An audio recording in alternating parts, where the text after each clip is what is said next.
Bom, quem teve a oportunidade de ler, ou de pelo menos passar o olho, viu que o livro é um livro bastante grande, né? São mais de 190 páginas, né? O livro continua disponível em sua versão PDF na equipe no Teams, tá bom? Essa apresentação eu também já coloquei lá, então quem quiser depois acessar essas anotações já está disponível lá na pasta de arquivos da equipe do Compass, tá bom? A professora Maria Elisa Sevasco, ela é doutora em letras e é professora de estudos culturais e cultura inglesa da USP. E aí tá a fotinha dela para quem não conhece, poder conhecer ela. Para quem não teve oportunidade de ler o livro, eu coloquei aqui um link para uma resenha que foi feita pela revista Crioula da USP, que tem uma resenha de 4 páginas sobre o livro. Não é uma resenha densa, não é uma resenha com uma criticidade profunda.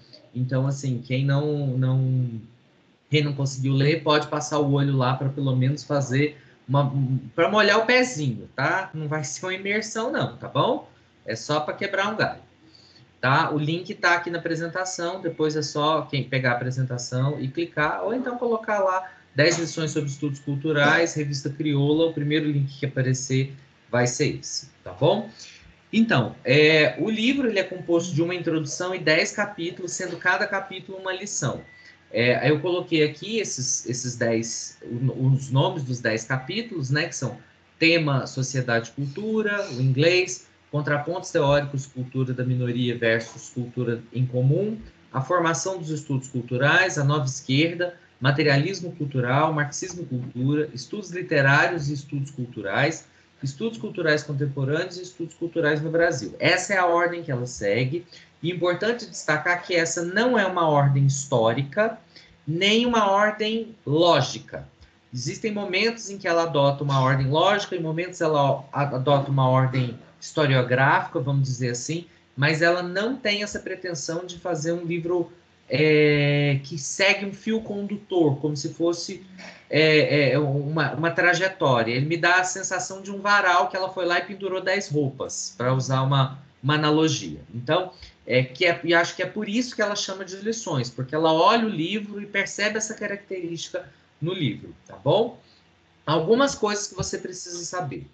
O livro parece, mas ele não é para iniciantes, tá? Por que ele não é para iniciantes? Porque ele vai usar termos que partem do pressuposto que você tem alguma bagagem em estudos sociais. Então, por exemplo, lá, ele vai dizer, tem uma leitura marxista, mas ele não te conta o que é o marxismo. Então, você tem que saber o que é o marxismo para entender o que ele está lendo ali aquele livro. Então, por exemplo, assim, ele não é um livro para aluno de primeiro semestre de faculdade, tá bom? Mas, assim, sendo pessoas de nível superior, com formação em ciências humanas, não vai ter nenhuma dificuldade para navegar no livro, sabe? Porque ele vai dizer, por exemplo, assim, crítica literária. Ela parte do pressuposto que você sabe o que é uma crítica literária. Ela não explica o que é uma crítica literária. Só para dar um exemplo. O livro não está organizado por frases de impacto. Por que essa informação é importante? Porque quando a gente fala em 10 lições, a gente pensa que ela resume essas 10 lições em 10 frases. Isso é assim, você precisa saber disso, isso não é assim, você não pode fazer isso. Não tem nada disso. Não, essas lições não estão reunidas em torno de uma frase. Elas são aulas, são complexas, o conteúdo vai e volta. Ela tem hora que, sei lá, no capítulo 3, ela fala de coisas que ela só vai aprofundar lá no capítulo 7, e assim por diante, tá? De fato, ela cita vários autores, mas ela deixa muito claro que ela adota a abordagem marxista. Inclusive, ela está o tempo inteiro se ancorando no Raymond Williams, que é marxista. Então, ela deixa claro ali qual que é a preferência dela, com quem que ela se conecta, quem que ela acha que joga luz no campo dos estudos culturais. Então, isso é bem claro, assim. Ela, como eu já disse, ela não está organizada numa ordem cronológica ou lógica, né? Você vai ver, tem capítulos que são mais historiográficos, que inclusive ela vai ano a ano narrando os fatos, e tem outro que ela vai fazer uma análise que despreza completamente a ordem cronológica, tá? Ela está o tempo inteiro reverenciando as falas dela com um contexto histórico, econômico e político e ideológico. Então, né, ela é situada no momento, e ela deixa muito claro que os estudos culturais são uma disciplina acadêmica que está em construção, que está em debate, que está em formação, em transformação, e ela vai apontar as tensões que tem. É óbvio, assim, qualquer ciência, quando ela surge, ela tem as suas tensões, as suas imprecisões, então, para estudos culturais, não é nenhuma novidade. Então, enfim. Aí, a primeira coisa que ela vai dizer é sobre a origem dos estudos culturais. Esse é um tema muito importante, tem bastante bibliografia sobre isso, é uma discussão vasta na academia. Mas, assim, situando a disciplina de estudos culturais surge na década de 50 na Inglaterra. E este é um momento político de pós-guerra, Guerra Fria, imperialismo, capitalismo tardio e, sobretudo, advento dos meios de comunicação em massa. Ela faz um debate sobre a origem dos estudos culturais, mas ela vai acabar apontando que ele, na prática, ele surge da educação de jovens e adultos, porque os jovens e adultos começam a pressionar os professores para fazerem os estudos culturais, na medida em que eles precisam ter contato com as coisas que são do seu cotidiano, né, dentro do seu processo educativo. Então, ela faz a adesão a esse pensamento. Quais são as tensões que ela vai colocar dentro do estudo cultural? Primeiro, ela vai dizer o seguinte, que lá na sua origem havia um debate sobre cultura e civilização. Cultura era entendido como levar a civilização aos povos colonizados, aos povos menos civilizados, enfim. Então, e aí ela faz adoção, e aí ela está sempre se referenciando no Williams, e aí ela faz essa adesão por cultura como uma coisa viva, que manifesta os valores, que manifesta a mudança, e não nesse sentido de levar a cultura aos incultos, tá? Outra atenção importante que os estudos culturais, nas suas primeiras manifestações, eles se concentram na crítica literária. E aí ela vai dizer e aí ela puxa os autores que vêm dizer não, o estudo cultural ele vai além da crítica literária. É possível utilizar os estudos culturais para estudar, por exemplo, a música, o cinema, o teatro, né, que são manifestações culturais, mas também outras manifestações que venham a surgir, que existam e que envolvam com os valores da sociedade de seu tempo.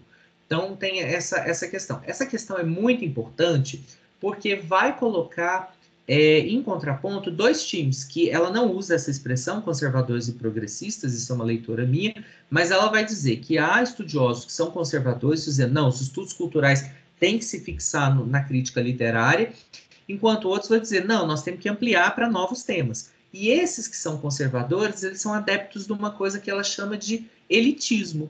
Então, é como se a literatura fosse só aquela literatura de classe, de referência, os grandes clássicos, aquilo que todo mundo precisa ler. Então, é como se não houvesse espaço para novos autores. Então, assim, você definiu o cânone do que é rico culturalmente, né? E você não aceita vir mais nada.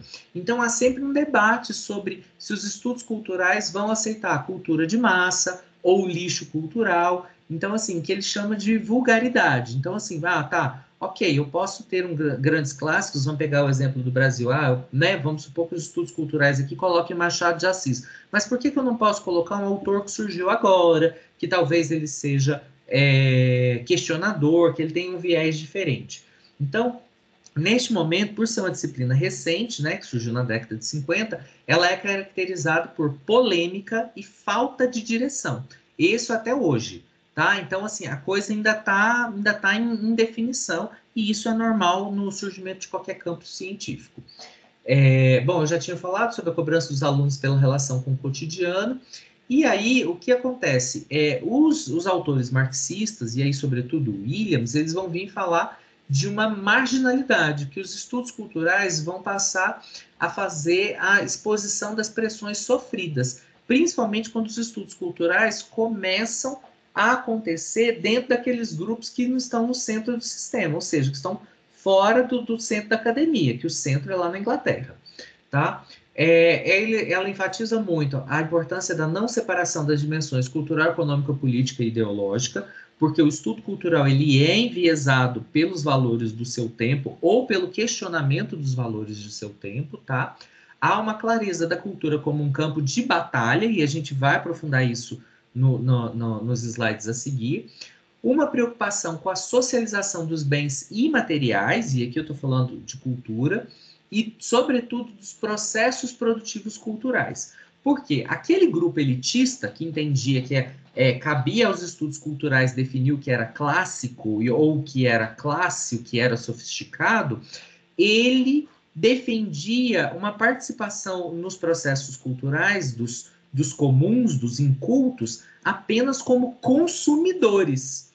E, na verdade, o Williams vem dizer que não, que, na verdade, é preciso haver a socialização também dos processos produtivos culturais para que todos possam fazer cultura, né? E isso resulta numa avaliação de que os estudos culturais, ele reúne uma crítica à sociedade, valores de transformação da sociedade que se transformam na mudança do status quo.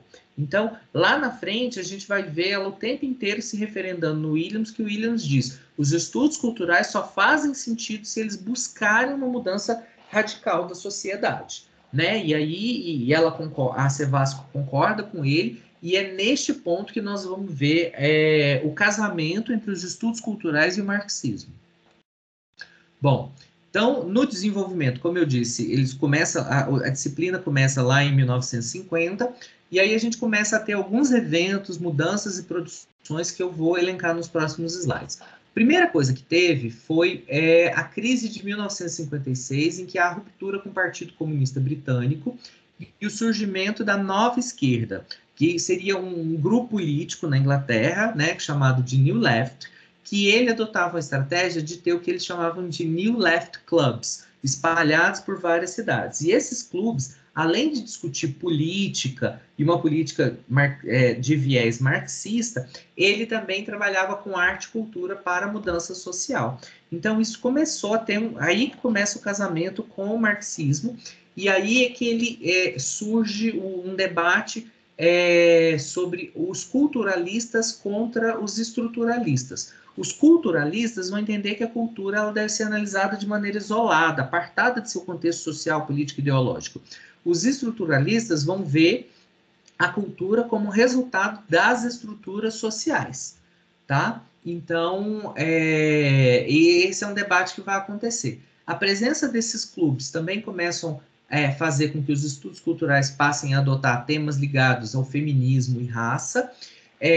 Começam a surgir também estudos ligados ao marxismo cultural, e aí nós vamos ter um destaque para o marxismo estrutural de Althusser, que ele vai dizer que a estrutura ideológica também se reproduz no campo da cultura, ou seja, a cultura utilizada como uma ferramenta para justificar e manter a superexploração da classe trabalhadora.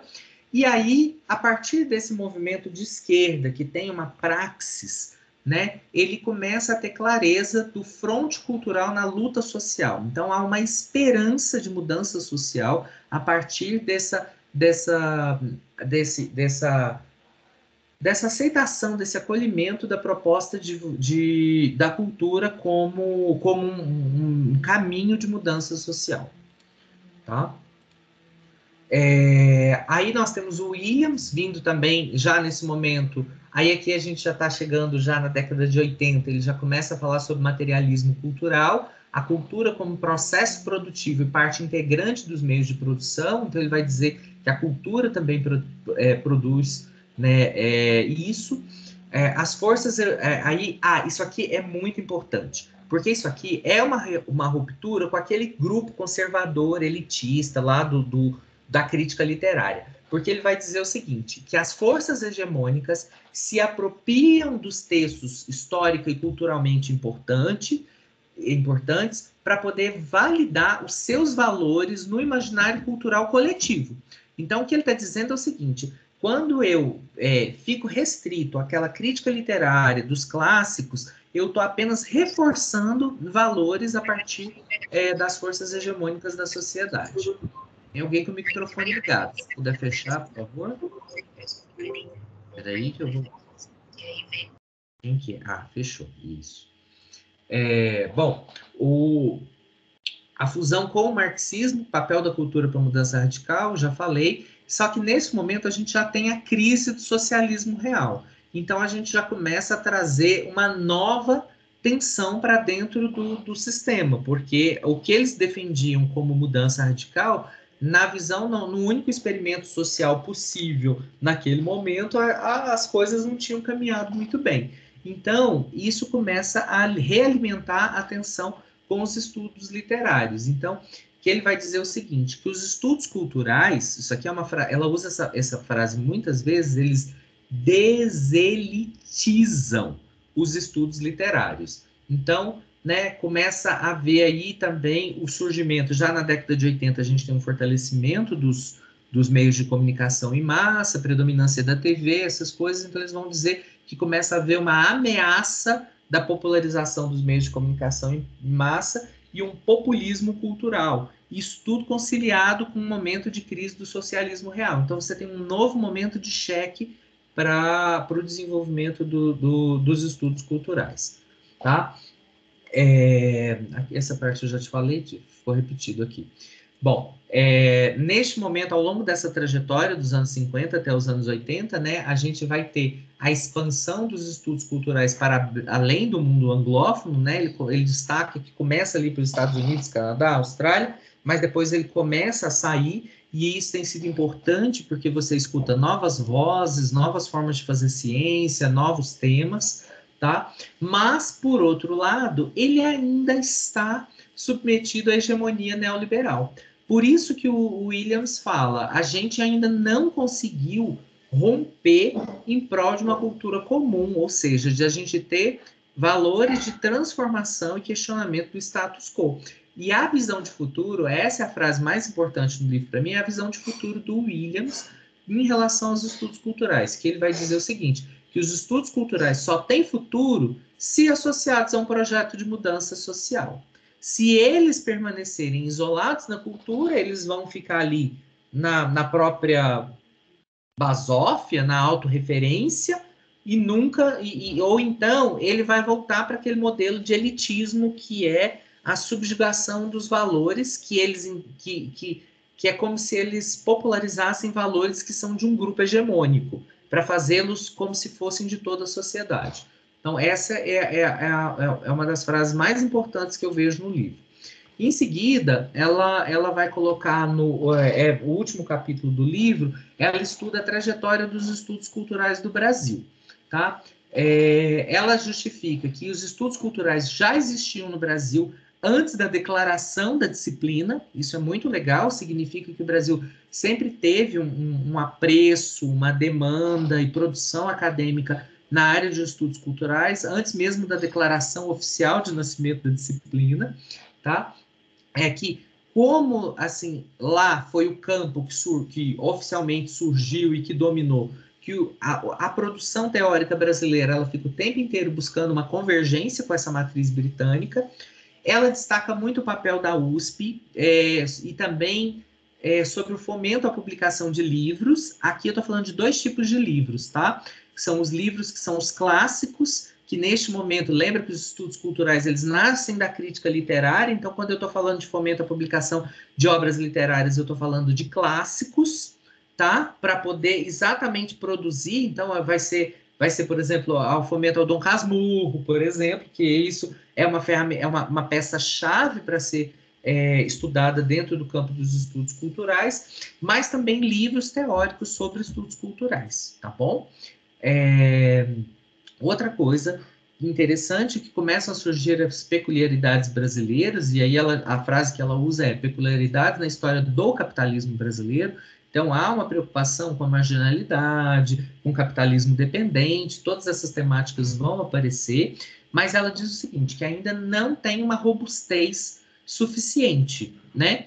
Que a gente precisa, e aí a frase que ela usa é, precisa de lastro para parar de discutir as suas origens. Então, parece que tem o que eu compreendi disso é que existe uma falta de clareza sobre, será que a gente já é uma disciplina? Será que a gente já é forte o suficiente? Será que, sabe, tá faltando com perdão da piada, tá faltando uma terapia ali, sabe? Então, assim, será que a gente já tá grande?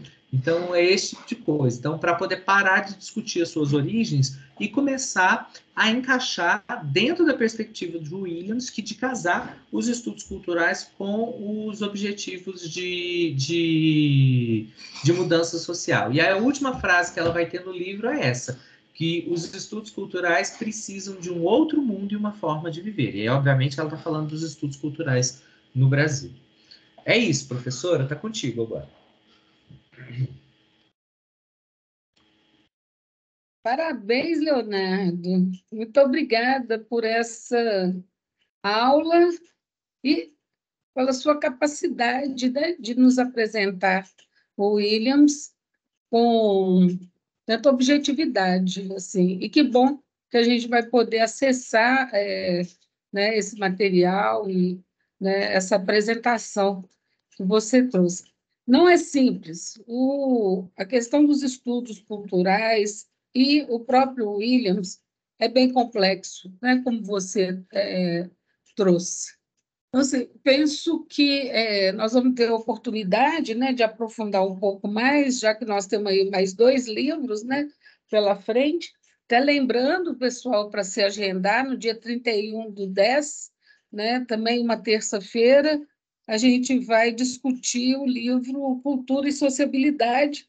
Vou ter que me esforçar para fazer essa síntese, né, qualificada aí, Leonardo puxou para cima, né?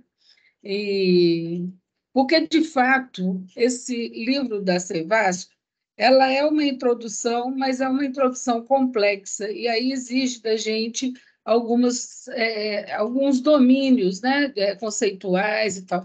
Essa discussão, inclusive, sobre né, o marxismo cultural, né, a diferença, inclusive, entre o Williams, né, e outros marxistas, exemplo do Althusser, né, que aí é uma proposta de um marxismo mais estrutural, isso dentro rendeu muitos debates entre eles. Né? Quando o Williams, né, fala da origem, né, e o Leonardo trouxe isso muito bem, qual que é a origem dos estudos culturais, que aí ele vai falar, olha, não é nada disso que as pessoas estão dizendo. Quem, né, funda os estudos culturais é a alfabetização de adultos, né? É ali. Então, o que o Williams está chamando o tempo todo a atenção é que a questão da cultura ela está presente o tempo inteiro, né, na dinâmica societária. Né? Então, ela não está separada, como alguns marxistas entendem, né? Está vinculada à supraestrutura, né? Não tem uma vinculação só com a questão ideológica, não, ela perpassa toda a dinâmica, né? Que se dá ao modo de produção. Né? Então, assim, ela está. Ela. E aí ele fala, né, que isso vai ficando muito mais claro à medida em que a comunicação de massa, né, vai se desenvolvendo. E hoje a gente vê que, tentando trazer um pouco, né, o que eu vi lá na Joip, uma pesquisa de um argentino sobre o processo eleitoral agora na Argentina. E aí eles estão fazendo pesquisas para entender esse perfil, né, do eleitor e querendo entender por que o eleitor, né, está preferindo um candidato, né, de extrema direita com um perfil, né, que o sujeito lá tem, né,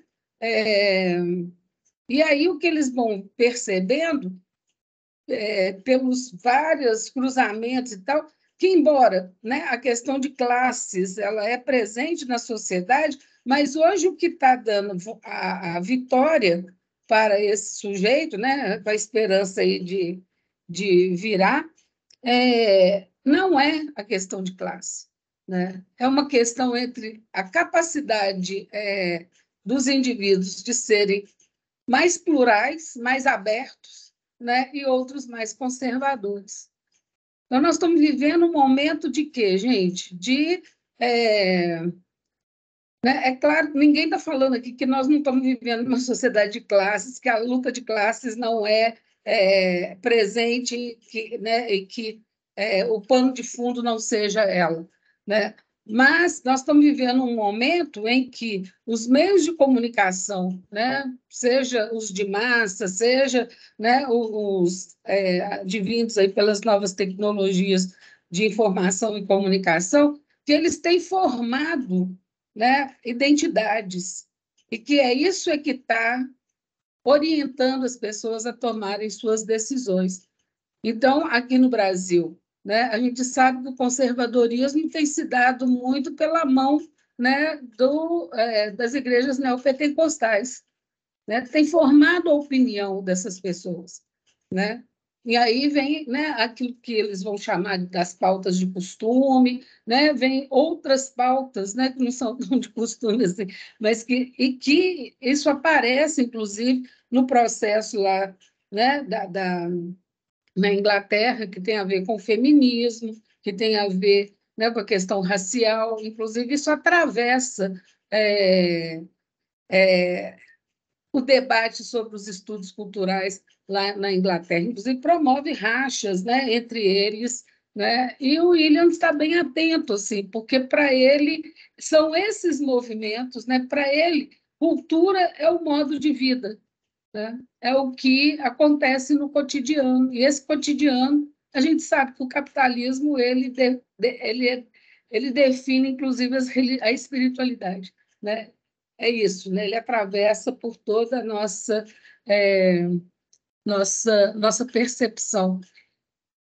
Acho que, não vou me alongar muito, porque penso que o Leonardo fez uma excelente apresentação, mas eu destacaria algo que eu penso que é muito atual e que dialoga com alguns objetos de pesquisa aqui, que é aquilo que o Leonardo chamou a atenção, sobre a cultura né, elitista, né, a cultura, mas em algum momento eles chamam de é, é, uma cultura da minoria, né? É essa cultura da minoria que vai qualificar, né, a maioria. E é contra isso, né, aquela ideia que o Leonardo trouxe da cultura versus civilização. Isso está muito presente, né? Se a gente for pensar, né, na questão, e pensando no próprio objeto do Leonardo, né, quando ele fala das marcas, né, por que que a marca, né, Ciência Sem Fronteira, né, eleva, né, e no programa de erradicação do trabalho, né, exclui, né? Por que que ambos estão vinculados a políticas sociais, né? O que que é, qual que é a razão, qual que é a compreensão, qual que é a cultura que se tem, né, daquilo que é melhor, qualifica ou desqualifica o sujeito, né? Se nós não estamos falando, então, daquilo que ele invoca muito, o Williams, que a presença do Gramsci, né? Para ele, nós vamos ver isso mais adiante, hegemonia, né, é quase sinônimo de cultura, né? Ele recorre muito ao Gramsci nesse sentido. Então, assim, é uma discussão bacana, né? Que exige da gente essa compreensão do marxismo e dos marxistas, né? O próprio Williams vai falar, né? A questão é quando os marxistas começam a se apropriar do Marx, né? Ele fala isso, né? Que é interessante essa fala do Williams. E essa relação com a comunicação, né? O quanto que a comunicação, ela então, à medida que ela vai, né, se esprairando, né, como é que ela, aí é o Martim Barbero dizendo, né, dessa de serem, né, categorias, de uma não existir sem a outra, não existe comunicação sem cultura e nem cultura sem comunicação. E aí, por fim, eu achei esse livrinho, que é da expressão popular, achei uma banca lá na Joimp, que é Dialética do Marxismo Cultural. A autora, eu não conheço, Iná Camargo Costa, não sei se alguém aqui conhece, mas ela fala que a direita levantou tanto, né, no último período, a ideia do marxismo cultural, sendo que, na verdade, as pessoas nem sabem exatamente, né, o que é. E aí, então, motivada por isso, ela vai escrever esse livrinho. Eu vou escaneá-lo, embora quem quiser comprar, obviamente, é melhor, né, que compre, mas levando em consideração aí que né, nem sempre a gente está com disponibilidade financeira, né, para isso.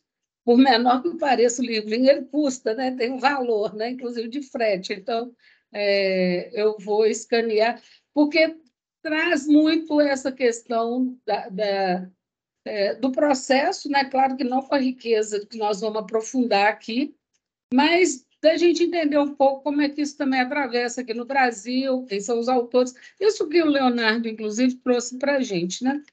Então, é isso. Eu abro a palavra, muito grata, viu, Leonardo, a essa sua cuidadosa e zelosa apresentação, porque todo organizado, com material, com indicações, né? Fez o dever de casa muito bem feito. SS para você. Né? Então é isso, está aberto, né, para quem quiser comentar e fazer perguntas.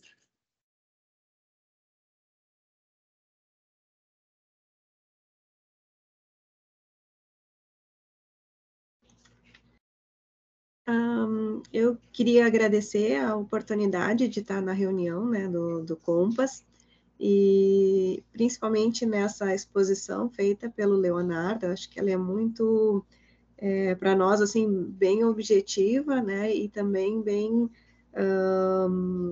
com os conceitos, vamos assim, dos quais a gente precisa também estar se afinando, né, nessa perspectiva de estudar, principalmente sobre a questão da cultura. Na nossa área, né, uma vez que a gente tem como base, né, no serviço social a questão da dialética, né, materialista, enfim, muitas vezes a questão da cultura ela não é propriamente considerada, né, nesse âmbito, vamos dizer assim, que o Raymond Williams ele vai trazendo, vamos dizer assim, a sua contribuição, né? Então, seria, vamos dizer assim, apenas como mais um bracinho ali e tal, mas que não tem uma ênfase mais direcionada. E vejo, assim, que o Raymond Williams, quando ele faz essa perspectiva, né, de apresentar, né, e de trazer as suas contribuições acerca da linguagem, né, da cultura, da sociedade, ele acaba nos brindando, assim, com possibilidades, então, da gente também ter uma outra forma de analisar essa relação, né, com a sociedade, e no nosso caso, né, principalmente nessa relação entre a comunicação, né, e a sociedade de uma forma geral. E queria também, assim, destacar, né, que o princípio também desse entendimento sobre a questão dos estudos culturais, ele perpassa o nosso entendimento, assim, do que vem a ser propriamente a cultura, né? Então, e da sua distinção, né, do que refere, vamos dizer assim, aquilo que vem a ser a prática cultural em si, né, ou a cultura vista a partir, vamos dizer assim, de uma relação de objeto de consumo, né? Porque se a gente, por exemplo, cai na questão do objeto de consumo, a gente acaba nos direcionando muito mais para uma perspectiva, então, mais econômica, né, propriamente, do que o nosso interesse. E, por fim, né, acho que essa contribuição também da obra, o olhar, vamos dizer assim, para o nosso país, assim, nesse direcionamento para o Brasil, né, vejo, vamos dizer assim, como essa importância de estudar a cultura com ênfase, né, as reflexões decoloniais, né, e que é muito diferente, vamos dizer assim, da formação sócio-histórica e cultural que nós, inclusive, somos habituados a conhecer, né, nas nossas bases, assim, de formação escolar, né, então, acho que tem muita riqueza aí pela frente para ser explorada. É isso.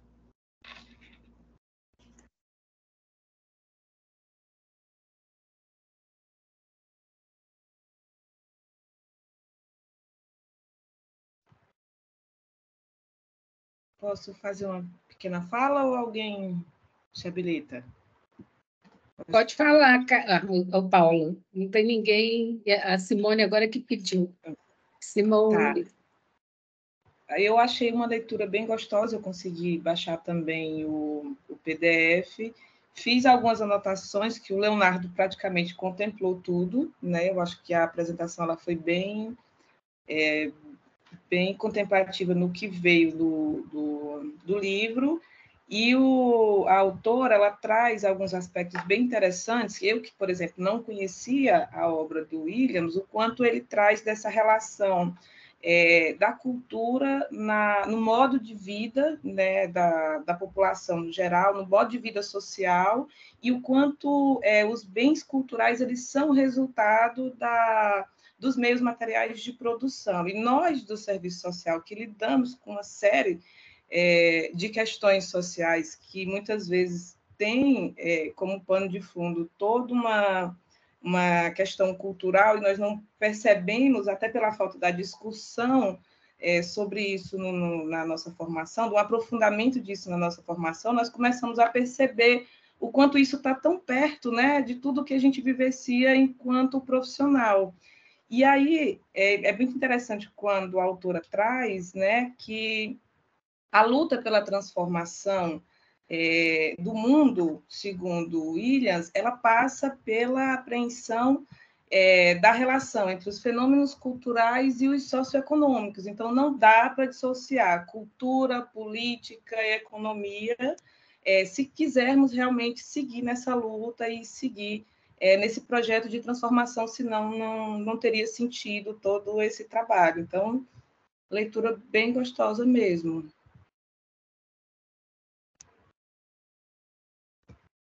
Que bom que você gostou, Paulo. Que bom. Simone? Tá boa? Tô Bom.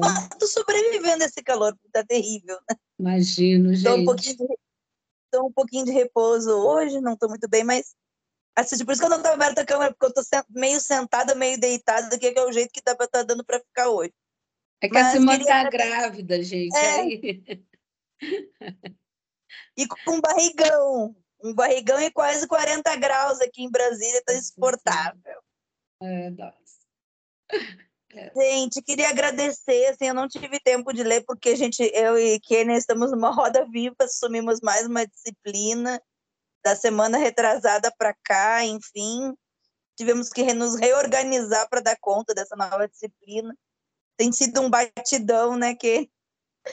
Mas, enfim, queria agradecer a apresentação do Leonardo, acho que foi muito interessante, a forma como ele expôs, né, e a forma como ele construiu a análise. E aí fiquei pensando assim, como isso tem a ver, inclusive, com as disciplinas que a gente também vem dando, né? Com a discussão que a gente fez a semana passada em processo de trabalho, e essas questões que vocês trazem, como isso rebate na questão do serviço social, né? Sobretudo nesse momento que a gente está vivendo, dessa reatualização do conservadorismo, do neoconservadorismo, que exatamente acho que coloca, fiquei instigada a ler de forma mais aprofundada, da forma como ele coloca essa apropriação daqueles conceitos, né, que a esquerda construiu, só que com outros interesses, né? A gente fez a semana passada um pouco dessa discussão, dessa questão da importância, assim, que a gente não é novidade no serviço social, a discussão entre a essência e a aparência, mas como a gente tem que ter agora, nesse momento histórico, sobretudo, a partir dessa reassunção, poderíamos dizer assim, ou uma reaparição do conservadorismo com uma força, e uma força muito legitimada por grande parte da população, porque até pouco tempo a gente sabia, sempre houve o conservadorismo, mas essa disputa, ela não estava tão, essa disputa na sociedade, ela não estava tão presente quanto ela se faz agora, né? E como isso também tem atravessado as políticas sociais, como isso tem atravessado o trabalho do assistente social, sobretudo, né?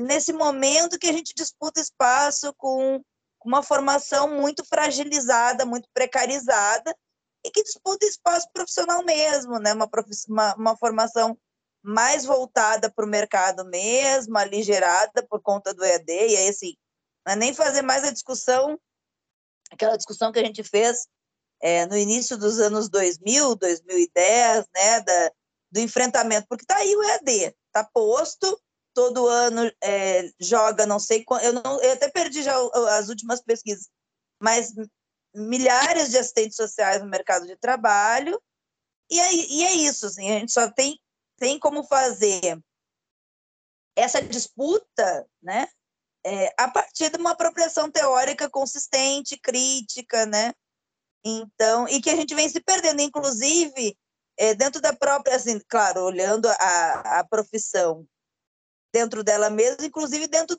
da própria possibilidade de manutenção, né, desse projeto societário que a gente construiu a duras penas, porque não é só uma questão da direção social, é como também vem sendo trabalhada por dentro, né, porque, assim, do ponto de vista organizativo da categoria, se a gente for pensar, isso está bastante consolidado, né? O conjunto Cefas-Cres vem dando respaldo, vem construindo uma série de documentos, enfim.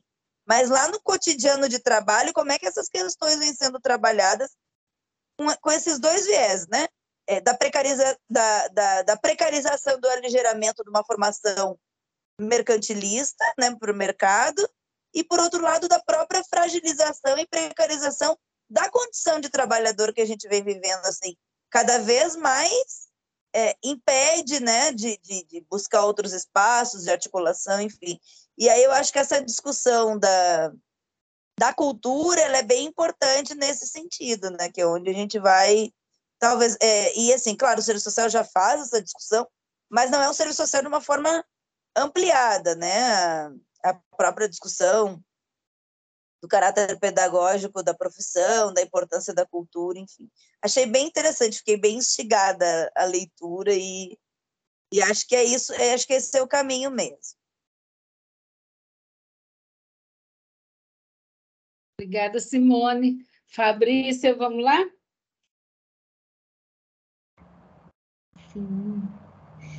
Então, eu tenho poucas contribuições, porque eu estou sendo introduzida ao Raymond Williams muito recentemente. A Kênia já tinha dado aqui algumas dicas já no Compass antes, mas eu ainda não tinha tido tempo e condições objetivas e subjetivas para fazer leituras mais aprofundadas. Mas, primeiro, dizer que foi muito boa essa introdução aqui do Leonardo e a própria indicação do livro, né? Assim, que eu passei os olhos, foi muito rapidamente, preciso ler mais profundamente, e isso me instigou também e aí, coincidentemente, a buscar mais informações, e coincidentemente, eu até mandei para a Kênia, mas eu não sei se ela viu, um e-mail da Boitempo, porque a Boitempo, esse mês, ela fez não é uma homenagem, como é que eles chamam isso? Peraí que eu já vou dizer, mas ela traz vários conteúdos sobre o Raymond Williams, inclusive relacionados a livros escritos, e também dois vídeos, uma do Tempero Drag, né, que é é porque são 100 anos, né, de Raymond Williams, e pelo menos eu estou vendo aqui, televisão de Raymond Williams, o debate com a Maria Elisa Sevasco, enfim, e o Márcio Cerelli. Então, tem algum material também já produzido que talvez a gente pudesse também acionar, acessar.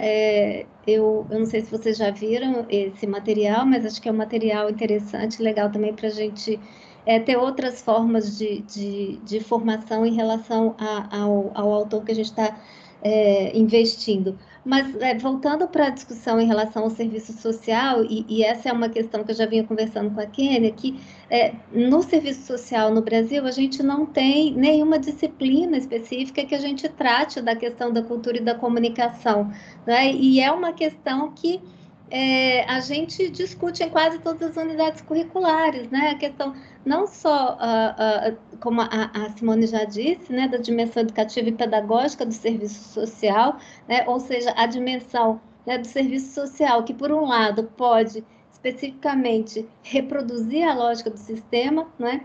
E, por outro lado, a gente pode disputar essa lógica e, na verdade, trazer novos elementos para que a classe trabalhadora consiga pensar e refletir sobre a sua realidade, né? E a gente não tem feito isso, né? E a formação não tem contribuído para isso, até porque também a gente não tem, né, uma direção da ABEPS, por exemplo, que diga, olha, vamos tratar desse assunto, vamos discutir esse assunto, né? Eu acho que ele contribuiria, óbvio que não seria nenhuma panaceia, não é, para a formação, mas, enfim, seria já um elemento importante se a gente tivesse na nossa formação uma discussão mais aprofundada sobre a questão da cultura e da comunicação. E eu aqui, estando em Portugal, eu trabalhei na Lusófona, no serviço social, e a gente tinha uma disciplina que discutia cultura e comunicação, mas muito enviesada pelas referências pós-modernas, né? Então, ou seja, a pós-modernidade aqui, o multiculturalismo, né, é uma questão que está posta aqui, né, em função da globalização, dos movimentos migratórios que são enormes na Europa, né? Da Europa para fora, mais para trás, digamos assim, né, em outros momentos históricos, mas agora de fora, do sul global para a Europa, e entre a Europa também, entre países europeus, por exemplo, Portugal tem uma população imigrada enorme na França, em Luxemburgo, enfim, vários outros países, e isso faz com que eles procurem estudar um pouco mais a questão da cultura e da comunicação, mas eu percebo que esse estudo ele é um estudo que não contribui muito por uma perspectiva crítica em relação à questão da cultura e da comunicação. Então, acho que estudar o Raymond Williams vai ser muito interessante, inclusive para perceber aqui como essas coisas funcionam e como que a gente também pode contribuir com esse processo no Compass, né, em relação aos projetos que estão aí por vir, porque na medida em que a gente se apropria, a gente também tem mais condição aqui de contribuir nesse processo, né, mas é um pouco isso. E depois, se vocês não tiverem essas informações lá da Boitempo, é fácil, tem aqui, tem os vídeos que a gente pode também assistir depois, cada um na sua casa, e depois também comentá-los. Opa, obrigada. Eu lembro de você ter mandado, sim, alguma coisa, mas eu não consegui localizar aqui. Aí, se você puder mandar novamente, manda lá para o grupo do WhatsApp, do Compass. Tá, vou enviar no grupo. Porque agora eu consegui reatualizar, né? Inserir as novas pessoas, tirar quem não, né? Não vai estar mais, enfim. Eu penso, assim, até para a gente ir caminhando, né? Já que não tem mais ninguém inscrito, e aí depois devolver a palavra aqui para o Leonardo. E sim, Leonardo, parte do texto que você me mandou só não tem o prefácio, mas o texto é esse mesmo. Já estou respondendo para ele Ele é muito ágil, gente. Ele já achou um arquivo desse texto aqui. Aí eu estou respondendo para ele. O que eu penso, né, para a gente poder caminhar para nosso próximo encontro, aí, deixando vocês mais estimulados, né, para fazer a leitura do próximo livro, que vai ser o Cultura e Sociedade. Alguns aqui já têm uma leitura dele. Eu vou também fazer eu estou cheio de dever de casa essa semana. Vou escanear o livro e vou fazer algumas sugestões, porque é um livro bem grosso, mais grosso ainda do que esse que o Leonardo trouxe para a gente hoje. Então, assim, sair da dificuldade de todo mundo, e que o problema desse tempo é a falta de tempo, né? Assim, uma das características, né, desse momento que nós estamos vivendo, que, na verdade, também lá da Joimp, nós, segundo, estou tentando lembrar quem foi que falou isso, mas não se trata de uma época em mudança, mas uma mudança de época, né? Isso tudo que a gente está vivendo. Então, assim, É preciso que a gente reflita muito. Mas o que eu acho bem interessante, assim, a gente está levando para ficar mais estimulado a ler né, pelo menos trechos desse livro, é que o Raymond Williams ele vai definir o que é a cultura.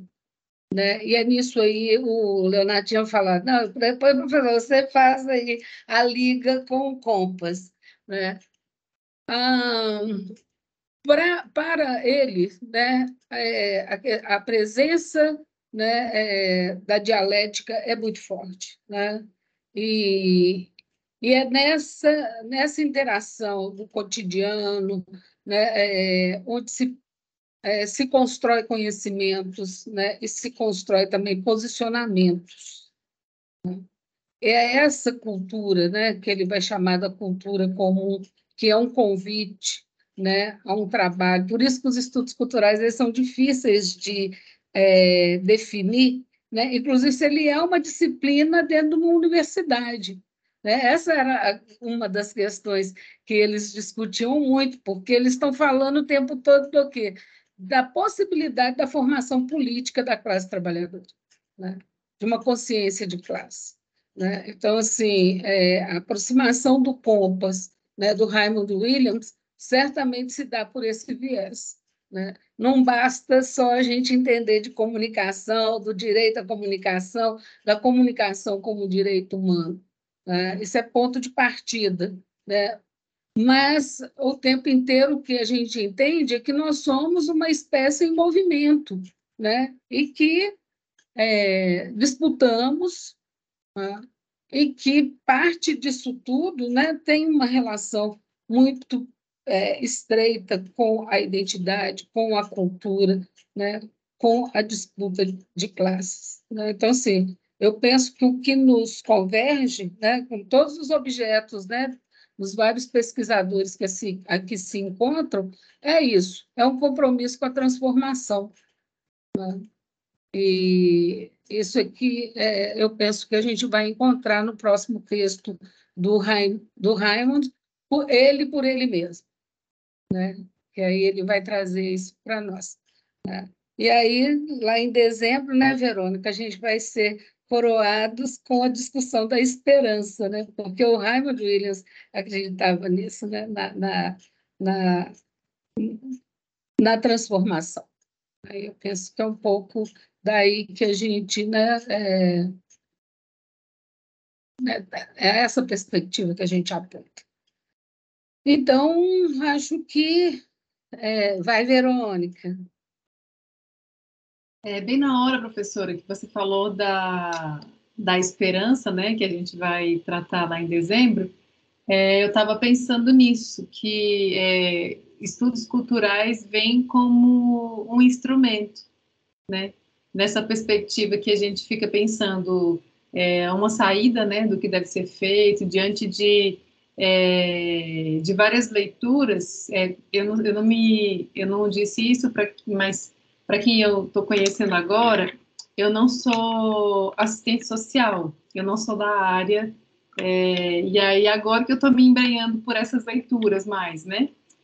E aí eu estou encontrando várias leituras assim, de que não tem outra saída, a gente tem que, né, mudar essa ordem e tudo, como, né, o Mesaros fala de uma revolução radical e tal, uma ruptura radical. E aí eu sempre fico com essa pergunta, mas como? Mas como? Porque, assim, como fugir do sistema do capital, né? Eu sempre fico, como? Aí quando eu fiquei muito feliz quando a professora Kênia, né, que é minha orientadora, colocou essa proposta do Raymond Williams. Eu falei, nossa, é o que eu precisava, porque ele parece que é uma ferramenta para a gente ir fazendo esse trabalho, que parece um trabalho de passarinho. Eu sou educadora social, e o serviço de convivência e fortalecimento de vínculos parece que ele é uma coisa muito sem importância, porque ele trabalha no preventivo. Ele não trabalha com transferência de renda, não é algo que o próprio usuário faz questão, que precisa com urgência, uma necessidade vital. Mas ele é um preventivo, ele é um proativo, ele trabalha com uma coisa assim, pensando no futuro. E aí, o resultado é muito difícil de ver, né? E aí, quando eu dei de cara com essas leituras todas e com Raymond Williams, e aí quando a professora falou de esperança, nessa perspectiva, eu me identifiquei muito. Eu ainda estou começando a me envolver com essa leitura, com esse universo, mas eu penso muito como um instrumento, né? Uma coisa assim, bem com esperança mesmo. E eu fiquei feliz de encontrar vocês nesse grupo, porque, assim, parece que as pessoas não valorizam muito essa perspectiva, né? Do que a gente pode fazer do pequeno. E o Raymond Williams, quando... né, eu ainda estou me apropriando desse estudo, mas quando ele fala estudos culturais, na verdade, quando fala desse embate entre a cultura elitizada e a cultura vulgarizada, né, entre aspas, e também quando falo da educação de jovens e adultos, eu fico lembrando de algumas outras coisas que eu já encontrei, como, por exemplo, a proposta do Paulo Freire, né, que também passou por esse caminho de educação de jovens e adultos, e outras perspectivas que vêm no empoderamento desses que são considerados pessoas vazias, né? Porque, assim, eu lembrei de um momento, eu não sei, já tem muito tempo que eu li isso, mas eu lembrei do CPC, Centro Popular de Cultura. Talvez vocês tenham uma memória mais fresca do que a minha, mas teve uma ideia, assim, de repente, bem intencionada, mas que considerava as pessoas menos favorecidas, né? Como se elas fossem, como se lhes faltasse cultura, como se elas fossem vazias e precisassem ser preenchidas, né?